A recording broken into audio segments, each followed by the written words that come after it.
Estava na faculdade um dia, um amigo meu me mandou uma mensagem e disse, faculdade de Rádio e TV, ele disse assim, tá tendo um processo seletivo na Band. Eu fui lá fazer esse processo seletivo, não sabia para qual programa que seria, não sabia para que era aquilo, era um teste de RH, né? Fui passando pelas fases e no final fui aprovado e descobri que tinha sido aprovado para a produção de um programa chamado Descontrole na época, que era o programa do Mion, que é meu padrinho na TV.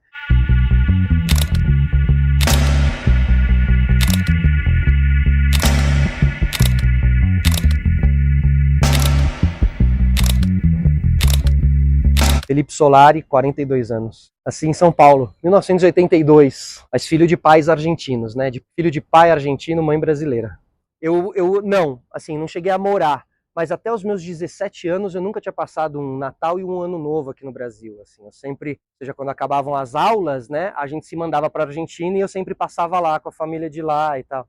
A minha conexão lá é muito grande, cara. Eu gosto, tenho raízes muito fincadas ali e me sinto de verdade um cara privilegiado de poder viver e conhecer de perto essas duas culturas que são muito especiais e que por causa do futebol criou-se muita rivalidade, assim, né?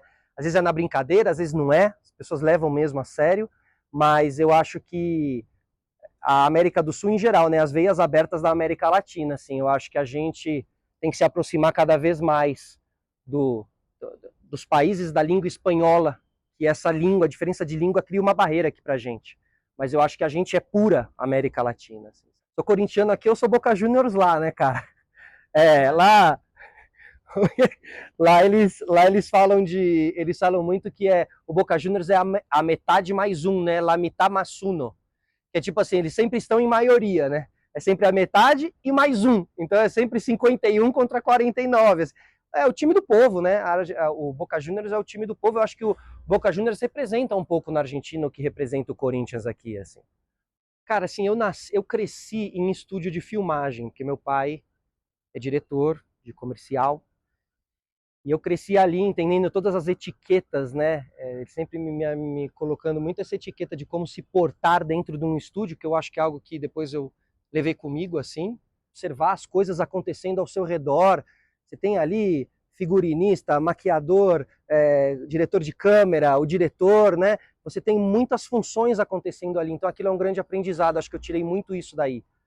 Só que sempre que eu estava no estúdio, eu não queria ser ninguém que estava ali, né? Eu queria ser quem estava na frente, na parte iluminada do estúdio, né? O estúdio tem muito isso, tudo escuro, e o que acontece na frente da câmera é iluminado ali. Então eu de fora eu ficava vendo aquilo e falava, cara, aquilo fazia brilhar meu olho, de um jeito muito genuíno. Eu não sabia ali que eu queria ser apresentador, que eu queria ser comunicador, eu queria estar ali, né? Eu via ali, eu enxergava ali uma mágica, assim. Deixa eu passar a sirene, estamos em São Paulo, dia hoje, dia 24 né, de setembro, terça-feira. Terça-feira. No tempo e espaço. Então eu já sabia que eu queria estar ali, mas não sabia como que eu ia desenrolar aquilo, cara. Tanto que eu começo como ator e depois que eu vou parar como apresentador, né? Tava na faculdade um dia, um amigo meu me mandou uma mensagem e disse, faculdade de Rádio e TV, ele disse assim, tá tendo um processo seletivo na Band. Eu fui lá fazer esse processo seletivo, não sabia para qual programa que seria, não sabia para que era aquilo, era um teste de RH, né?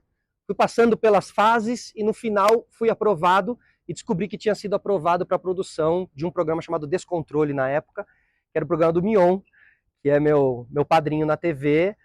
Isso a gente está falando de 2001, eu estava com 18 anos, 19 anos, e a gente está falando aí de 23 anos atrás, né? E entrei como estagiário ali e mal sabia que a história toda estava começando, assim. Hoje fico muito feliz, cara, de poder dizer assim, olhar e ver a jornada que foi e que está sendo construída, assim, sabe? Tenho orgulho dela, assim, com a maior humildade do mundo, mas o que eu levo disso não são os grandes momentos de fama, os grandes momentos de o MTV lá no VMB, que é uns momentos muito legais e tudo mais. Eu levo as poucas e boas amizades que eu fiz nesse meio, que é um meio complicado, um meio cheio de meandros, e que algumas caixas de Pandora estão sendo abertas, inclusive nesse momento, sobre esse nosso meio artístico tão complicado Brasil, fora do Brasil, e eu acho que você ter o seu... isso, exatamente, de você ter a sua índole intacta ali, entendeu? Perto de tanto pedregulho caindo, assim.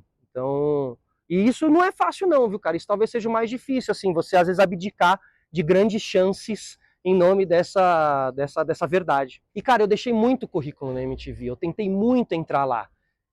E no fim acabei entrando por outros caminhos, assim, que foi através dessa oportunidade do Mion.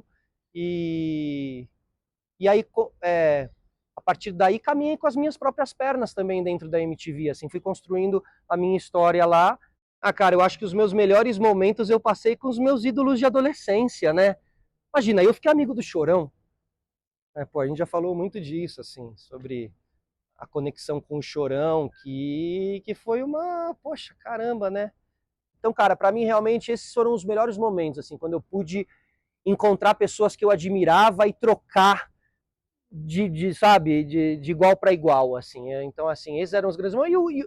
E o VMB também era um grande momento, assim, era um encontro, os bastidores do VMB, viver tudo aquilo e viver a história da música naquela década foi muito especial. Cara, fazer essa transição é sobreviver, né? É falar sobre sobrevivência, assim, né?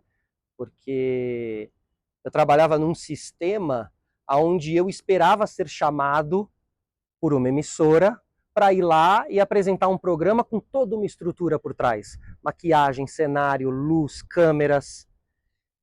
A internet te traz para o chão e te coloca num espírito mais jovem e mais do teatro ou mais daqueles primeiros projetos que a gente faz, porque é tudo muito mais braçal. Você não vai mais esperar alguém te chamar, você vai criar a sua realidade. E por mais que possa parecer distante, você pode criar essa realidade a hora que for. Ah, aquele programa que eu podia ter começado 2 anos atrás. Não, começa e vai fazendo, porque a distribuição do conteúdo dentro desse universo da internet, a distribuição do conteúdo vai fazendo o seu projeto, que antes era só algo, né, algo não palpável, e cada vez mais ficando algo concreto, assim. Ah, meu, nas noites nubladas que todos temos na vida, assim, sabe? Aquele momento que você fala assim, e agora, mano? Você vê teu meio mudando 100%, você se vê numa idade, né? Você vê a coisa, os mais jovens pegando, e aí você lembra, caramba, é verdade, já fui esse cara de 23 e era fácil demais, tudo vinha, tudo chegava. Porque assim, aí sim, os 20 e poucos anos são maravilhosos. Então, quando você se vê passando por essa transmissão, por essa transição, você tem dois caminhos, cara. Ou você se entrega ou você não se entrega, né? E eu comecei a buscar algo. Eu falei, eu preciso arrancar algo, cara. O que está acontecendo nesse meio? O YouTube me dava um certo medo, aquela coisa do youtuber, que na época significava uma coisa mais moleque, mais jovem, que tinha que fazer umas palhaçadas e não sei o quê. E eu tava morrendo de medo de entrar nesse lugar. E aí eu vi o podcast, cara. Aí eu vi na gringa rolando o podcast, esse formato, que nada mais é que um formato de night show. Nada mais é que a Marília Gabriela já fez podcast a vida inteira no De Frente com o Gabi. Não tem nenhum segredo aí. O que acontece, sim, são releituras dos mesmos formatos, porque as novas plataformas vão aparecendo. Então você transformou tudo isso, reembalou tudo isso, mas nada mais é do que o velho e bom programa de entrevista. Por isso também, às vezes, quando eu falo sobre ter feito o primeiro podcast em vídeo do Brasil, legal, ok, mas não tem nenhuma grande novidade aí. É um programa de entrevistas, assim. Realmente eu peguei ali e talvez estivesse mais ligado numa... Quando a gente quando aquela parada tá prestes a explodir. A tendência, exatamente. Aquilo era a tendência e eu acho que eu antecipei e falei, tá, então no lugar de fazer um programa de entrevista, Solar e com, Solar Entrevista, vou chamar podcast. E essa palavra, ela realmente mudou, assim, pô, quase tudo pra mim, cara. Quase tudo pra mim. Eu pude continuar sendo um apresentador com os meus cabelos grisalhos, entendeu? Que é, assim, uma brincadeira, mas também é uma simbologia de que com 21 anos eu estava fazendo a parada e com 42 eu estou fazendo também.